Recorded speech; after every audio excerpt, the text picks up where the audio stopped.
Praise the Lord. Praise the Lord.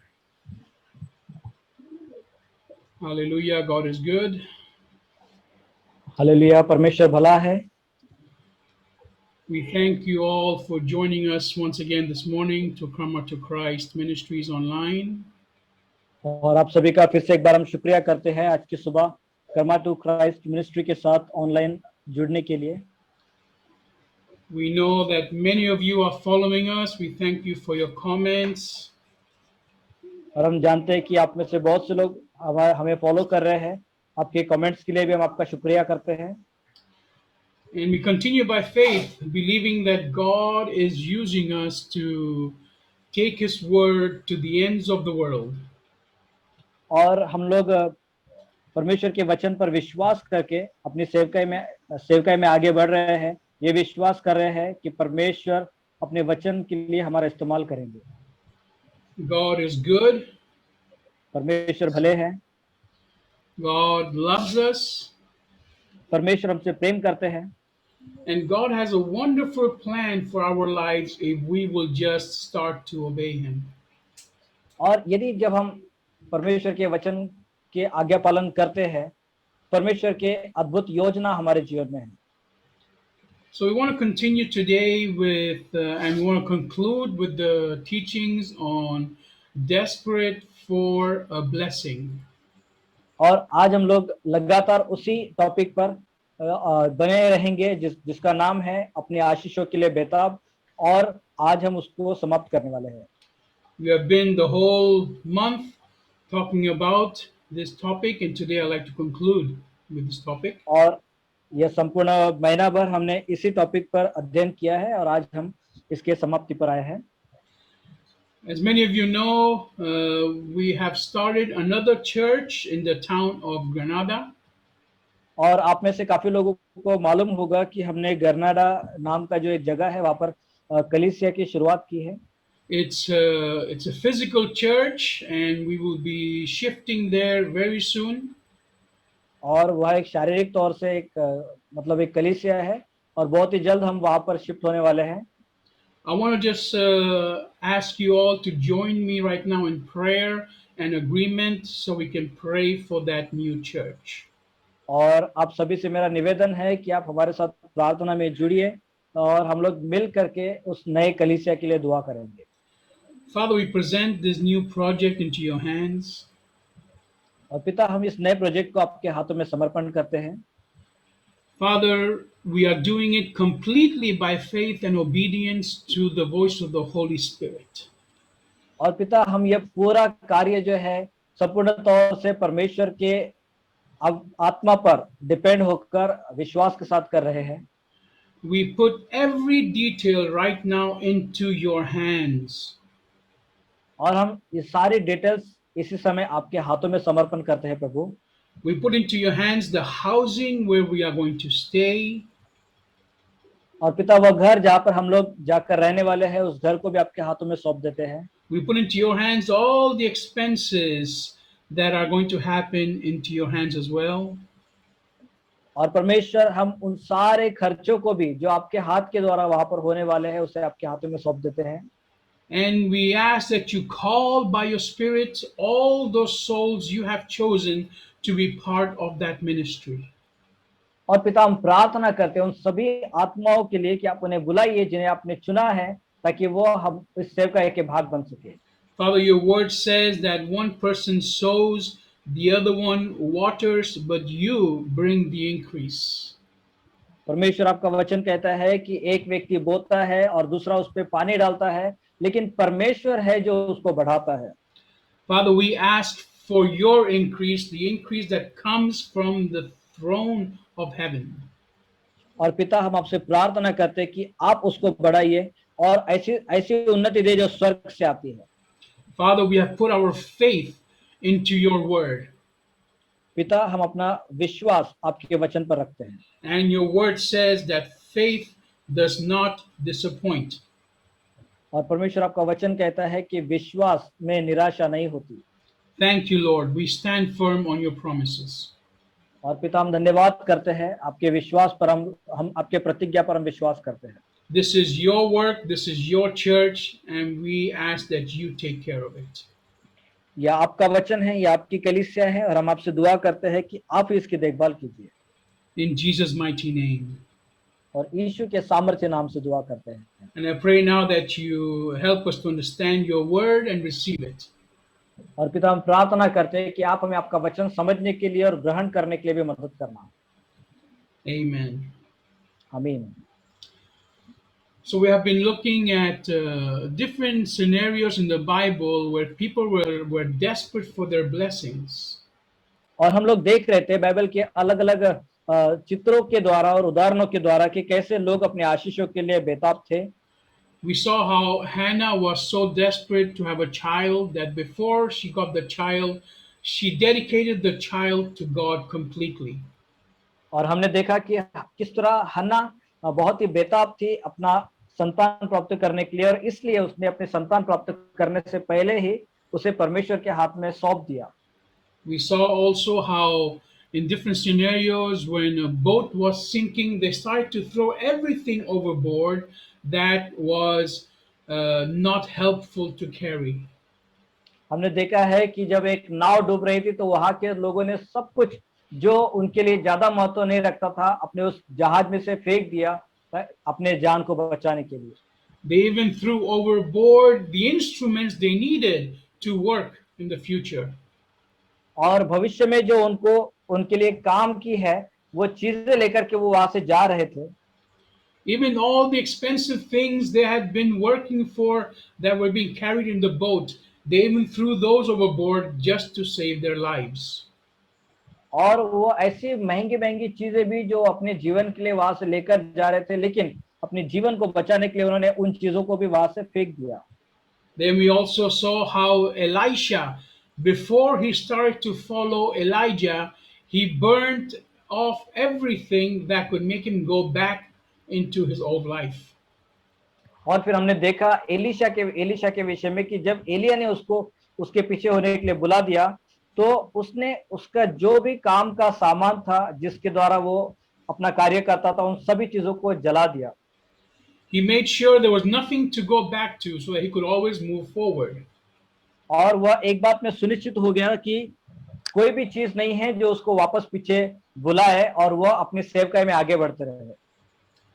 And then we also see that other prophets and other people tried to discourage Elisha from holding on to Elijah. और फिर हमने देखा है कि और भी जो अन्य भविष्यवक्ता थे जो एलिशा को निराश करते थे कि वो एलिया के पीछे में ना जाए इस प्रकार से। Then we also saw the story of the Canaanite woman that went to ask Jesus for a miracle. और फिर उसके बाद हमने एक सुरफिनी की जाति की एक स्त्री को भी देखा जो यीशु के पास उसका चमत्कार पाने के लिए आती है। He knew very well that she was not deserving this miracle from Jesus. और हम यह भी जानते हैं बहुत ही अच्छे से कि वह स्त्री यीशु के द्वारा चमत्कार पाने के योग्य नहीं थी। She knew this, but she still asked Jesus because she knew that Jesus has the authority to do whatever he wants. और वह यह जानती थी लेकिन तो भी उसने इस प्रकार से यीशु से प्रार्थना की क्योंकि वो जानती थी कि यीशु मसीह के पास अधिकार है स्वर्ग और पृथ्वी का सब चमत्कार करने का। When you know that God has the authority over everything, you will ask him for the impossible. और जब आप यह बात जानोगे कि परमेश्वर के पास सारे कामों के ऊपर में अधिकार है तब आप परमेश्वर को हर एक वह असंभव बातों के लिए भी दुआ करोगे। This is the faith the Canaanite woman had. और यह वो उसका विश्वास है जो उस सुरपनी की स्त्री के पास था। If the laws of nature are not allowing you to receive your blessing, और एक जो निसर्ग का प्रभु है अगर वो आपको आपकी आशीष से अनुमति नहीं देता है तो if the laws of the government are not allowing you to prosper, और यदि संसार का जो नियम है सरकार का जो नियम है अगर वो आपको उन्नति नहीं होने दे रहा है तो if you have a handicap that does not make you to get allow you to get your blessings, और यदि आपके जीवन में किसी प्रकार का अपंगपना आ चुका है जिसके द्वारा आप अपनी आशीष नहीं पा रहे हो, if you have somebody that is constantly against you, that is more powerful than you, and is not allowing you to move forward, और आपके जीवन में कोई ऐसा व्यक्ति है जो आपसे बहुत ही ज्यादा बलवान है और वो आपके जीवन में एक रुकावट बन चुका है ताकि आपको आगे ना बढ़ने दे, no matter if everything is going against you, if you believe that God can change the situation, it will change. तो यह कोई मायने नहीं रखता कि चाहे सारी दुनिया आपके विरोध में हो जाए, लेकिन अगर परमेश्वर उस परिस्थिति को बदलना चाहते हैं तो परमेश्वर जरूर से बदलेंगे। This is the faith this woman had, and that's why Jesus said, "Go, your faith has given you what you're asking for." तो यही एक विश्वास है जो हमारे पास है, और यह विश्वास देखकर परमेश्वर भी कहते हैं कि परमेश्वर वो चीज देता है जो भी चीज आप उससे मांगते हैं। Today, let us look at a different story where we see how desperate someone is for their blessing. और आज हम लोग और एक कहानी को देखेंगे, और वहां पर हम देखेंगे कि एक व्यक्ति कैसे अपनी आशीषों को पाने के लिए बहुत ही बेताब है। Let's go to Mark chapter 5, verse 25 onwards. आइए हम लोग मरकुस उसका 5वां अध्याय और वचन 25 से आगे के वचनों को देखेंगे।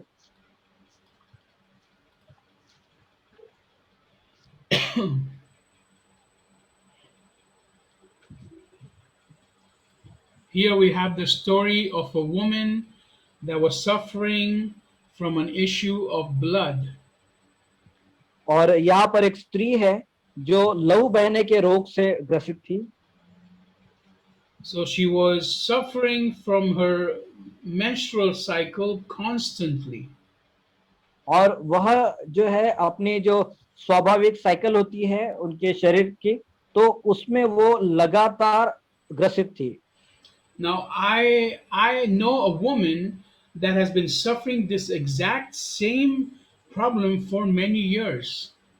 और मैं भी एक ऐसी स्त्री के विषय में जानता हूँ जो इसी प्रकार की समस्या से काफी वर्षों से गुजर रही थी।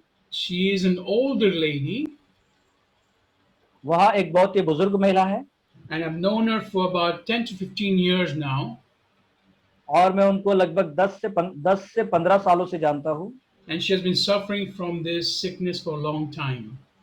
और वह भी इसी प्रकार की बीमारी से गुजर रही है। This sickness makes you so weak that eventually she couldn't walk even to church. She lives close by the church. और यह बीमारी जो है इतनी आपको कमजोर कर देती है, उसको कमजोर कर दिया कि वह कलीसिया के पास में रहने के बावजूद भी कलीसिया तक थोड़ा भी चल नहीं पाती थी। She even could not sit in a wheelchair and come because of this sickness. और इस बीमारी के कारण वह व्हीलचेयर पर बैठकर भी नहीं आ पाती। And her biggest pain is that she cannot attend the service physically and worship with all the brothers and sisters together. और उसका जो सबसे बड़ा दर्द था वो यही था कि वह शारीरिक रूप से अपनी कलीसिया अटेंड नहीं कर पा रही है और प्रभु में अपने भाई बहनों को नहीं मिल पा रही है। So this is a real sickness that even though we read about it written 2000 years ago, it still exists. और यह जो बीमारी है यह बहुत ही वास्तविक बीमारी है, और यह जो 2000 साल पहले थी वो आज भी दिखाई देती है। And there still is no cure for it. और आज भी इसके लिए कोई कोई इलाज नहीं है। But if you have this sickness, the cure for it is Jesus Christ. और यदि आपको इस प्रकार की बीमारी है तो इसका जो इलाज है वो सिर्फ प्रभु यीशु मसीह है। So let's read the verses, Matthew chapter 5 verse 25 onwards. और आइए हम लोग वचनों को पढ़ेंगे। मरकुस उसका 5वां अध्याय वचन 25 से आगे। Now there was a woman who had been suffering from chronic bleeding for 12 years. एक स्त्री थी जिसको 12 वर्ष से लहू बहने का रोग था। Although she had endured a great deal under the care of many doctors and had spent all her money, she had not been helped at all, but rather grew worse. उसने बहुत वैद्यों से बड़ा दुख उठाया और अपना सब माल व्यय करने पर भी उसे कुछ लाभ न हुआ था, परंतु और भी रोगी हो गई थी। Since she had heard about Jesus, she came up behind him in the crowd and touched his robe because she had been saying, "If I can just touch his robe, I will get well." वह यीशु की चर्चा सुनकर भीड़ में उसके पीछे से आई और उसके वस्त्र को छू लिया, क्योंकि वह कहती थी, यदि मैं उसके वस्त्र ही को छू लूंगी तो चंगी हो जाऊंगी। Her bleeding stopped at once, and she felt in her body that she was healed from her illness. और तुरंत उसका लहू बहना बंद हो गया और उसने अपने देह में जान लिया कि मैं उस बीमारी से अच्छी हो गई हूँ। Immediately, Jesus became aware of that power had gone out of him. So he turned around in the crowd and asked, "Who touched my clothes?" यीशु ने तुरंत अपने में जान लिया कि मुझ में से सामर्थ निकली है और भीड़ में पीछे फिरकर पूछा, मेरे वस्त्र को किसने छुआ? Then, verse 31, he asked his disciples, "You see the crowd jostling you, and yet you ask, 'Who touched me?'" But he kept looking around to see the woman who had done this. उसके चेलों ने उससे कहा, तू देखता है कि भीड़ तुझ पर गिरी पड़ती है और तू कहता है कि किसने मुझे छुआ? तब उसने उसे देखने के लिए जिसने यह काम किया था चारों ओर दृष्टि की। Verse 33, so the woman, knowing what had happened to her, came forward fearfully, fell down trembling in front of him, and told him the whole truth. तब वह स्त्री यह जानकर कि मेरी कैसी भलाई हुई है, डरती और कांपती हुई आई और उसके पांव पर गिरकर उसने सब हाल सच सच कह दिया।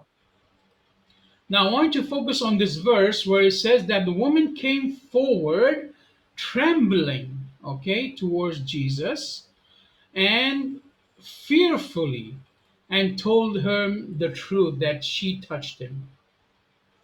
और आज हम लोग इसी वचन पर ज्यादा ध्यान देने वाले हैं कि वह स्त्री जिसके साथ भलाई हुई थी वह डरती हुई और कांपती हुई यीशु के सामने आई जिसने उसको छुआ था।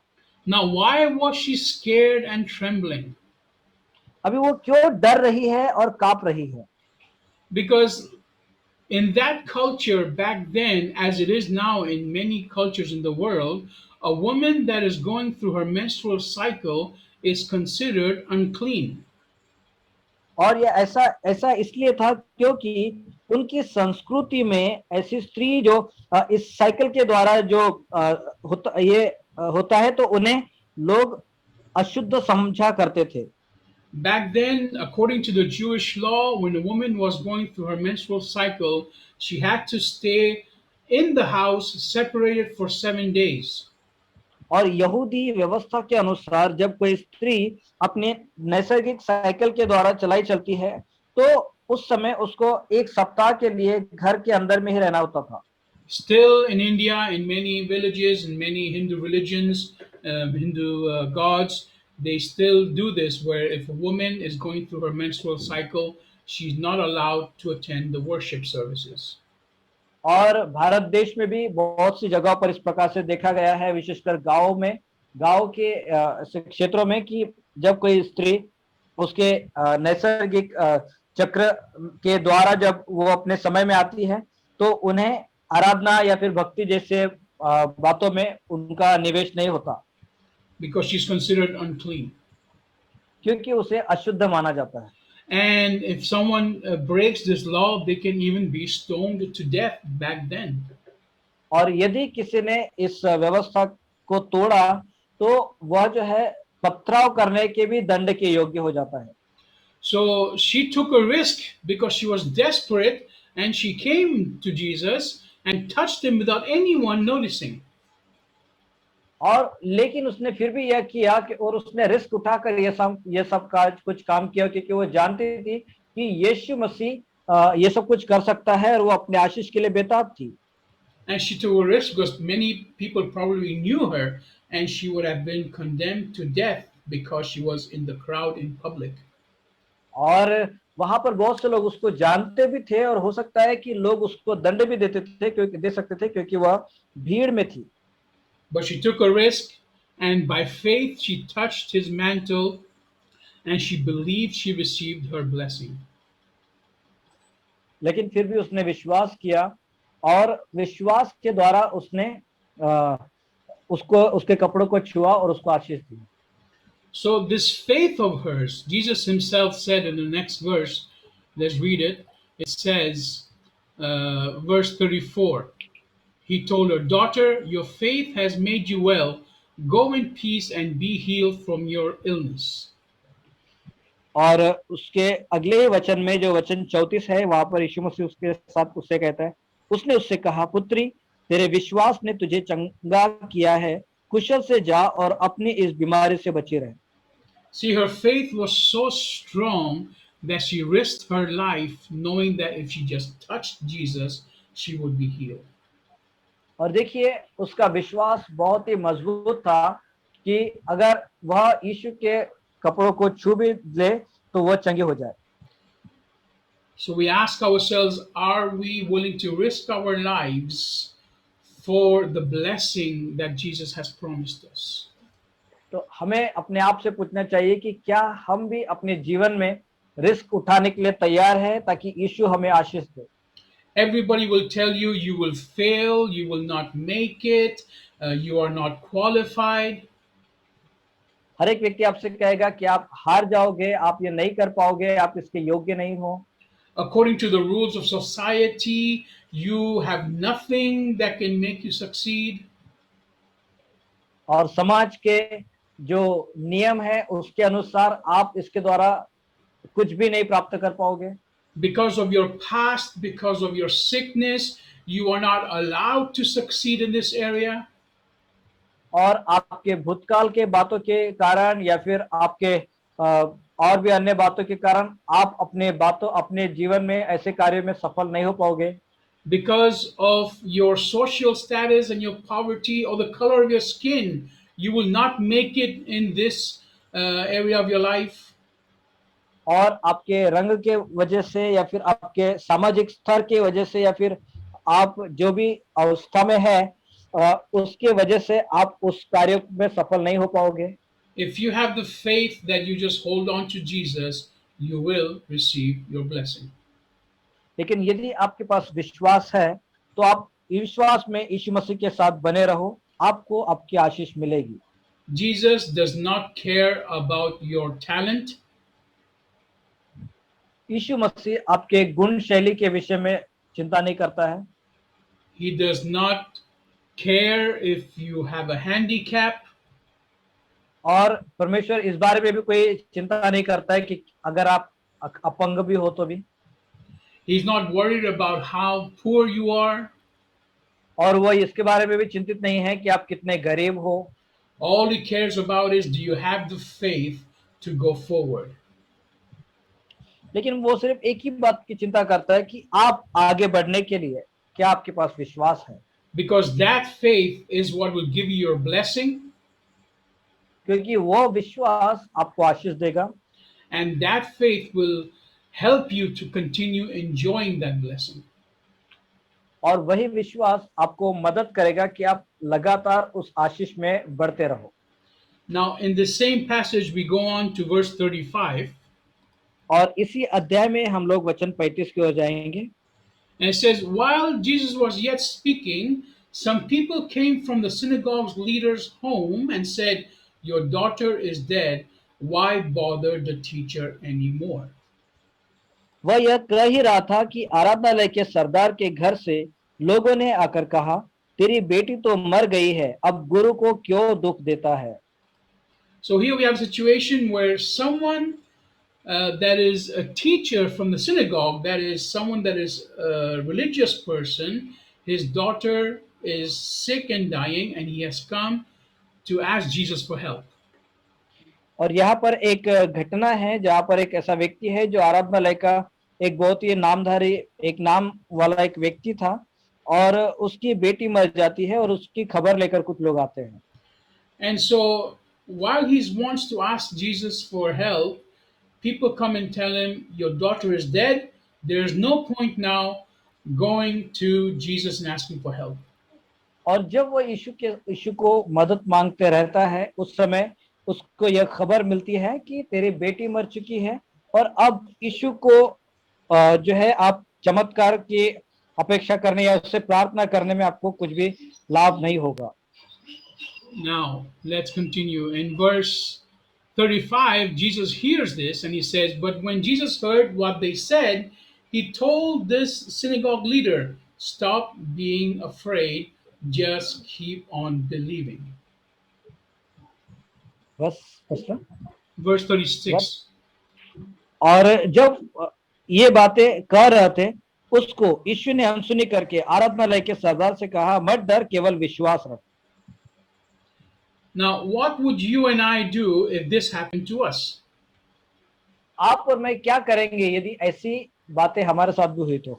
If our child is dying and we are going to Jesus to ask for a miracle that we know he can do, और यदि हमारा बच्चा मर रहा है और हम यीशु के पास जाए और उसको बोले कि प्रभु आप चमत्कार करो क्योंकि आप कर सकते हो, but then before we can even ask Jesus, the child dies, what would you and I do?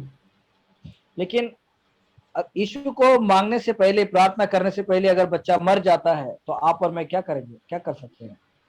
Most of us would probably say, okay, it's over, let's just go home and continue with our lives. और हमें से बहुत से लोग कहेंगे कि ठीक है, ऐसा अभी होता है, अभी वो खत्म हो चुका है, अभी हम अपने जीवन में आगे बढ़ते रहना है। Everybody else will also tell you it's over, it's done, the person is dead, just let's move on. There's no point in continuing to ask God for a miracle. और सभी लोग इसी प्रकार से कहेंगे कि अभी तो वो खत्म हो चुका है और अभी इस बात पर फिर से बहस करके कोई मतलब नहीं है, इसलिए हम लोग इसको अभी विश्वास करें और अभी अपने लाइफ में आगे बढ़े। Now, this is talking about a child, but it can be any situation in your life. तो यहाँ पर एक बच्चे के विषय में बात कर रहे हैं, लेकिन आपके जीवन के अंदर में कोई भी परिस्थिति हो सकती है। It can be something regarding your health. आपके स्वास्थ्य के बारे में भी हो सकता है, It can be regarding your business or your finances. या फिर यह जो है आपके व्यापार या फिर आपकी आर्थिकता के विषय में भी हो सकता है, It can be regarding a relationship in your family. और ये आपके परिवार में रिश्तों के विषय में भी हो सकता है, It can even be regarding your church. या फिर यह आपकी कलीसिया के विषय में भी हो सकता है, And it can also be regarding your own faith and your own desire for God, which might be dying or already dead. या फिर यह जो है आपके खुद के विश्वास या फिर आपके खुद के उन रिश्ते के बारे में जो परमेश्वर के साथ है, वो शायद कहीं ना कहीं खत्म होते जा रहा है। Or might be someone in your family that has been sick forever and you have lost all hope. और या फिर आपके परिवार में कोई ऐसा व्यक्ति है जो बहुत ही बीमार है और आप उसके विषय में आशा छोड़ चुके हो। Now, Jesus knows that there's a limit to our patience and our faith, and we can eventually give up. और यीशु मसीह भी जानते हैं कि हमारे विश्वास की एक सीमा है, और हम लोग जब बहुत ज्यादा आगे बढ़ने के बाद जब हार जाते हैं तो धीरे धीरे हम लोग हार मान जाते हैं, पीछे हट जाते हैं। That's why Jesus said, "Stop being afraid, just keep on believing."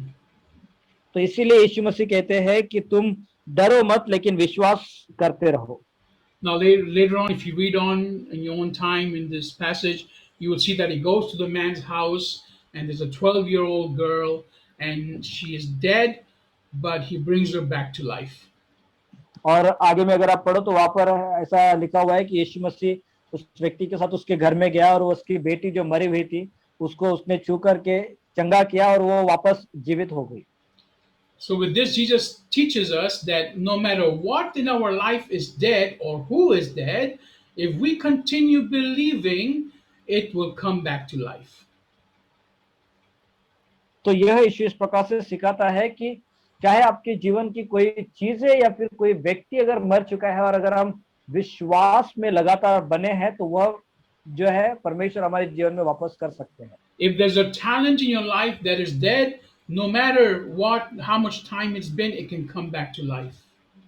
और यदि आपके जीवन में कोई टैलेंट था और वो अभी मर चुका है तो कोई कोई बात नहीं, वो फिर से जीवित हो सकता है, परमेश्वर उसको समय के अनुसार ठीक कर सकते हैं। If there was a power from God that was in your life strong before and it is now dead, not to worry. You keep on believing and it will come back to life. और यदि आपके जीवन में परमेश्वर का कोई अद्भुत सामर्थ्य था, लेकिन अभी समय के अनुसार वो भी खत्म हो चुका है, और आप उसके विषय में भी चिंतित हो, तो आप अपने विश्वास में लगातार बने रहो, आपको वापस से वो सामर्थ्य मिलेगा। So just keep on believing. तो सिर्फ विश्वास करते रहे। In John chapter 11, verse 25, we have a promise from Jesus. और यूहन्ना 11 अध्याय वचन 25 में हमारे लिए यीशु मसीह के द्वारा एक प्रतिज्ञा है। Jesus told her, I am the resurrection and the life. The person who believes in me, even though he dies, will live. यीशु ने उससे कहा, पुनरुत्थान और जीवन मैं ही हूँ, जो कोई मुझ पर विश्वास करता है, यदि वह मर भी जाए तो भी जिएगा। Indeed, everyone who lives and believes in me will never die. Do you believe that? Said Jesus. और जो कोई जीवित है और मुझ पर विश्वास करता है, वह अनंत काल तक न मरेगा। तू क्या इस बात पर विश्वास करती है? Father, we declare your word right now over our situation.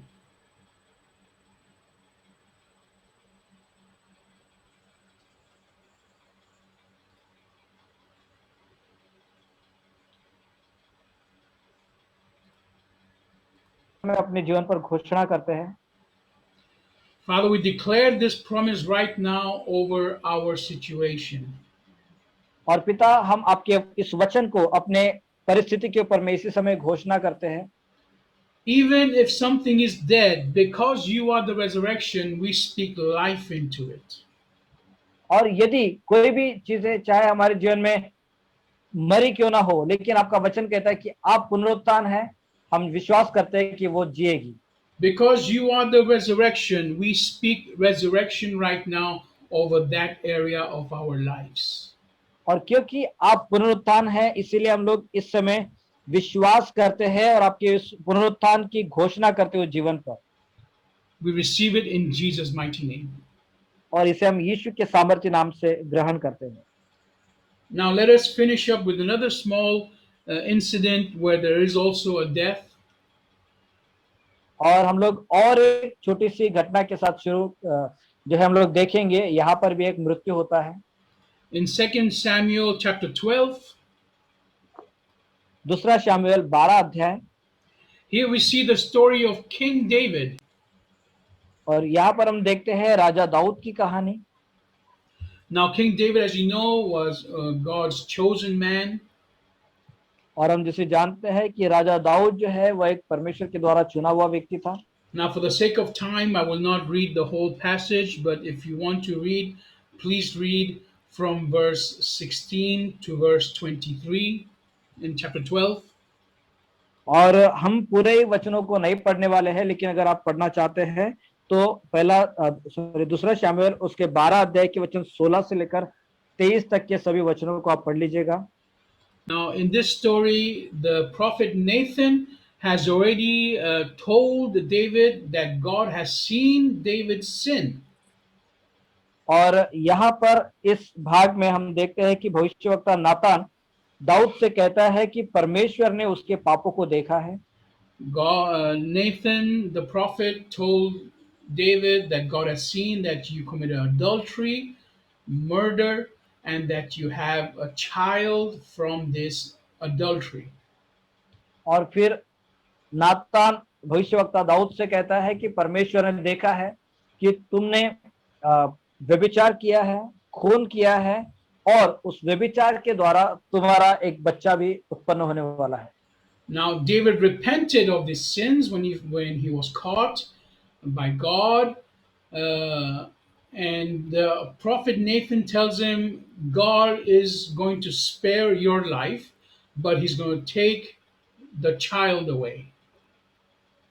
और फिर दाऊद उसके लिए पश्चाताप करता है, जो परमेश्वर ने जो पाप उसका देखा और नातान ने भी जो देखा उस बात के लिए, परमेश्वर उसको फिर से एक नया मौका देता है, लेकिन उसको परमेश्वर उसकी जान तो बचाता है दाऊद की, लेकिन उसके पुत्र को वो ले लेता है, खत्म कर देता है। So then the prophet Nathan tells him that because of your sins, yes, God will spare you, even though you have sinned in a very bad way, but He will take the life of your 14-year-old child, which is a product or a fruit of this sin. और फिर भविष्यवक्ता नातान इस प्रकार से कहता है दाऊद से कि हाँ, क्योंकि तुमने पाप किया है, बहुत ही घोर पाप किया है परमेश्वर की दृष्टि में, लेकिन फिर भी परमेश्वर आपको बचाना चाहते हैं, आपको बचाएंगे, लेकिन आपके द्वारा व्यभिचार के द्वारा जो संतान आई है उसको परमेश्वर नष्ट करेंगे। Now, this was David's firstborn. और वह जो है दाऊद का पहलौठा था। And in verse 16, for example, we read David begged God on behalf of the youngster. He fasted, went inside, and spent the night lying on the ground. और भजन संहिता 16 में इस प्रकार से लिखा हुआ है कि दाऊद जो है उसके विषय में प्रार्थना करने लगा और रो रो कर और भूमि की ओर अपने अपने मुंह को झुकाकर वो दुआ करने लगा। And then verse 17, his closest advisors at the palace got up, remained with him, and tried to help him get up from the ground, but he would not do so.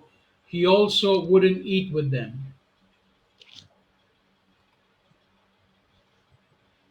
और वचन 17, तब उसके घराने के पुरनिये उठकर उसे भूमि पर से उठाने के लिए उसके पास गए, परंतु उसने न चाहा और उनके संग रोटी न खाई। Now, a week later, the child dies. 7वें दिन बच्चा मर गया। And then we read in verse 20, um, in verse 22, that later on he gets up and he eats and he showers and he sits at the table. And this is what he tells his servants. He said, when the child was alive, I fasted and cried. I asked myself, who knows? Maybe the Lord will show grace to me and the child will live. और फिर यह सब उसका बच्चा मर जाने के बाद दाऊद उठता है और वो भोजन करता है, और इस प्रकार से जब होता है तब वचन 22 में इस प्रकार से वो कहता है कि उसने उत्तर दिया, जब तक बच्चा जीवित रहा तब तक तो मैंने यह सोचकर उपवास करता और रोता रहा कि क्या जाने यहोवा मुझ पर ऐसा अनुग्रह करे कि बच्चा जीवित रहे। Now, David is probably the one that knows God's heart the best from the whole Bible. और बाइबल में, संपूर्ण बाइबल में अगर देखा जाए तो दाऊद एक ऐसा उत्तम व्यक्ति था जो परमेश्वर के हृदय को बहुत ही अच्छे रीति से जानता था। He is the one that probably understands the best God's power, the faith in the word of God, and also God's strictness. और यह एक ऐसा व्यक्ति है जो परमेश्वर के सामर्थ को, परमेश्वर के अनुग्रह को और परमेश्वर की जो कठोरता है उस बात को भी बहुत ही अच्छे से समझता था। And that's why when God already decreed that the child would die, he probably knows there's no turning back. और जब वो यह भी जानता था कि उसका बच्चा मर चुका है, तब वो यह समझ चुका था और उसने कहा कि वापस नहीं मुड़ना है। And here we see that even though he knew all these things, he still held on to a last chance that maybe God will have mercy upon him.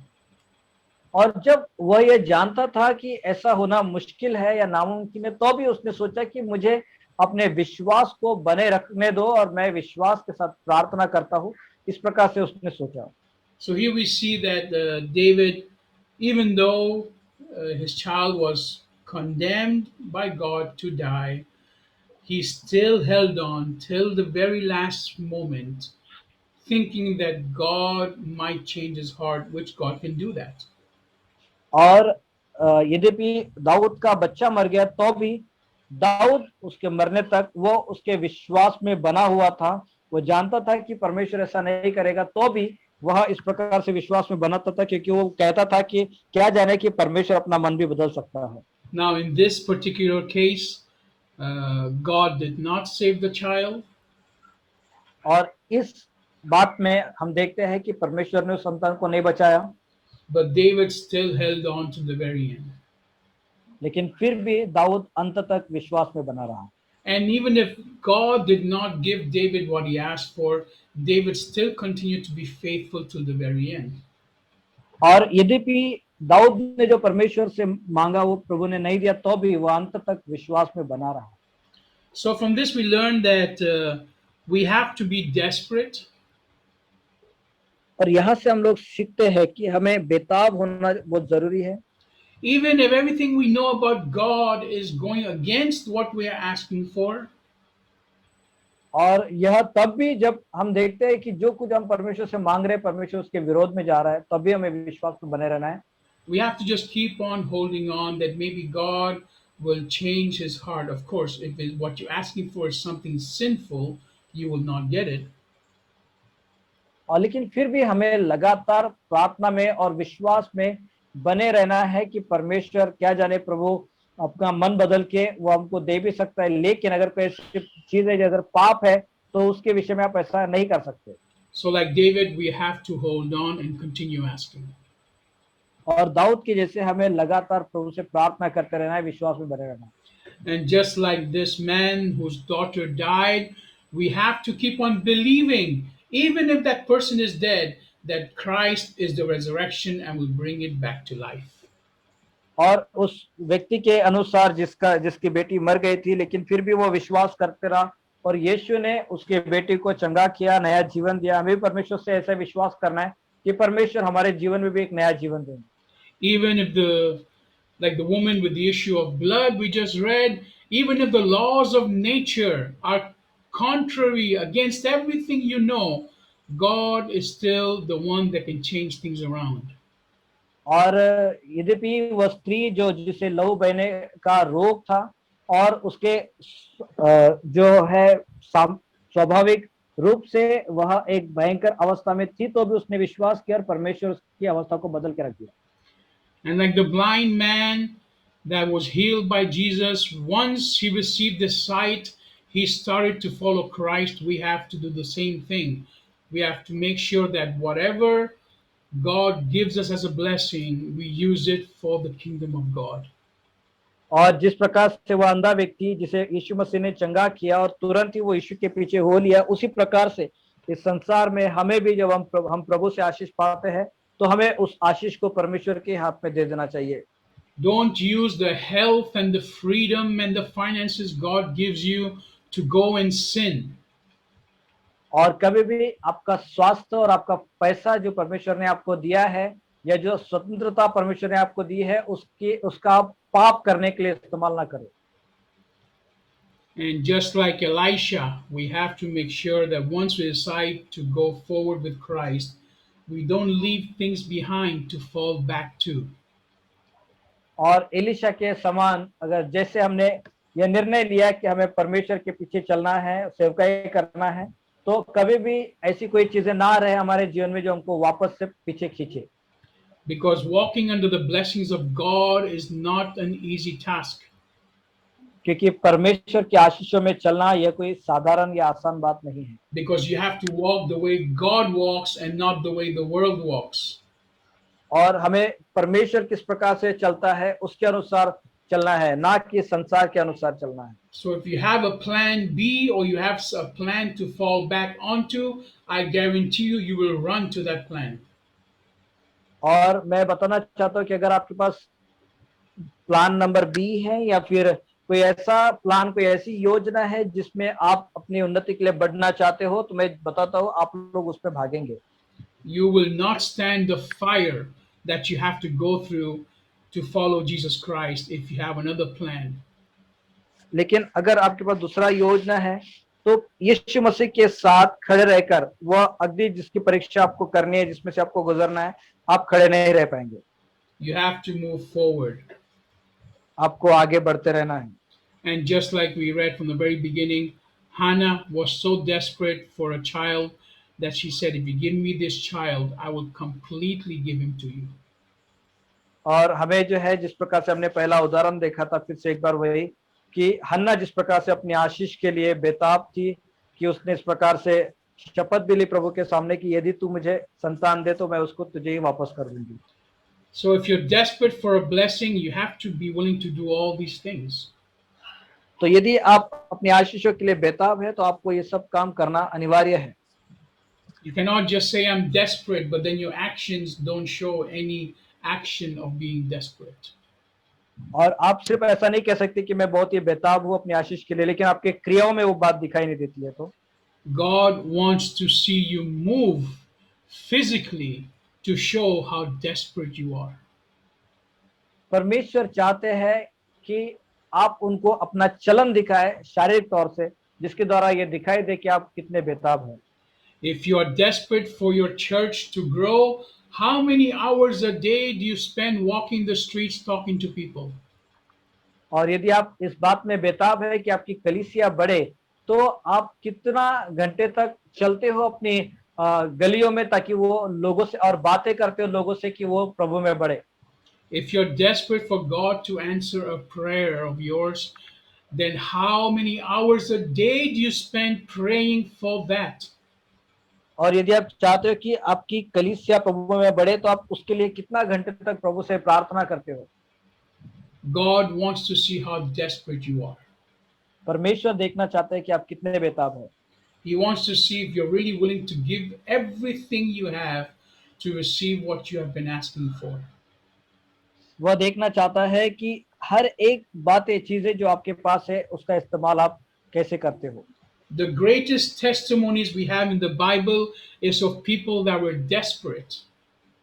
और बाइबल की सबसे महान अगर कोई गवाही है वह यह है कि लोग बेताब हैं। You will never read a miracle in the Bible of someone who just sat quietly and folded their hands and then things happened for them. और कभी भी आप बाइबल में ऐसा नहीं पढ़ोगे कि कोई व्यक्ति जो अपने जीवन में बेताब था कोई आशीष को पाने के लिए, लेकिन वो एक जगह पर बैठ गया अपने हाथों को इस प्रकार से मोड़ के, और वह अपने जीवन में बहुत से चमत्कार होते हुए देख रहा है।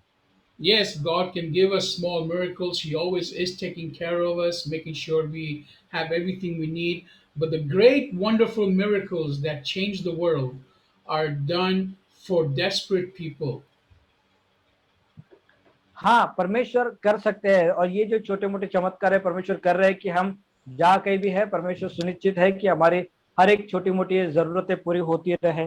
लेकिन अगर आप चाहते हो कि परमेश्वर कोई बड़े कामों को आपके जीवन में करे, तो आपको अपनी बेताबी दर्शाना है और वो अपने कार्यों के द्वारा दिखाना है। So I encourage you today not to sit quietly until you get what you have been asking for. तो आज मैं आपको उत्साहित करना चाहता हूँ कि जब तक आप वो चीजें जो आप प्रभु से मांग रहे हो आप पा नहीं लेते हो, आप शांत रीति से मत बैठे रहिए। The Bible says, ask and you'll receive. Bible कहती है अगर आप मांगोगे तो पाओगे, It says, seek and you will find. और कहता है कि ढूंढो तो तुम्हें मिलेगा, It says, knock and the door will be open unto you. और वचन कहता है कि खटखटाओ तो आपके लिए दरवाजा खोल दिया जाएगा। Now, it doesn't say do it once. और ये वचन ऐसा नहीं कहता है कि एक बार करो, It says keep on asking, वचन कहता है कि तुम लगातार मांगते रहो, keep on seeking, लगातार ढूंढते रहो, and keep on knocking. और लगातार खटखटाते रहो। You don't know if you will get after the first time you ask, और आपको नहीं मालूम कि जब आप पहली बार मांगते हो तभी आपको मिल जाएगा, and you don't know if you will get after the 100th time you ask. और या फिर आपको ये भी नहीं मालूम कि आप जब 100वीं बार मांगोगे तब आपको मिलेगा। So you continue until you get what you're asking for. लेकिन जो आप प्रभु से मांगना चाहते हो उसमें लगातार बने रहो। And if God does not want to give you that, और परमेश्वर अगर आपको वो नहीं देना चाहता है तो He will make it very clear to you. वह आपको बहुत ही स्पष्ट रूप से बता देगा, He will show you why. और वो ये भी बताएगा कि क्यों, And He will even take away that desire from your heart. और वह जो इच्छा है वो भी आपके अंदर से वो निकाल देगा। But if you're desperate, you will continue holding on. लेकिन अगर आप बेताब हैं तो आप लगातार उस बात के लिए मांगते रहेंगे। What moves God is not your knowledge of the Bible. और परमेश्वर को कौन सी ऐसी चीज विवश करती है आगे चलन करने के लिए, वो बाइबल नहीं है। आप कितना It बाइबल is, जानते हो ये नहीं है, it is not how well you sing. और यह भी नहीं कि आप कितने अच्छे से गाते हो, It is not how well you preach.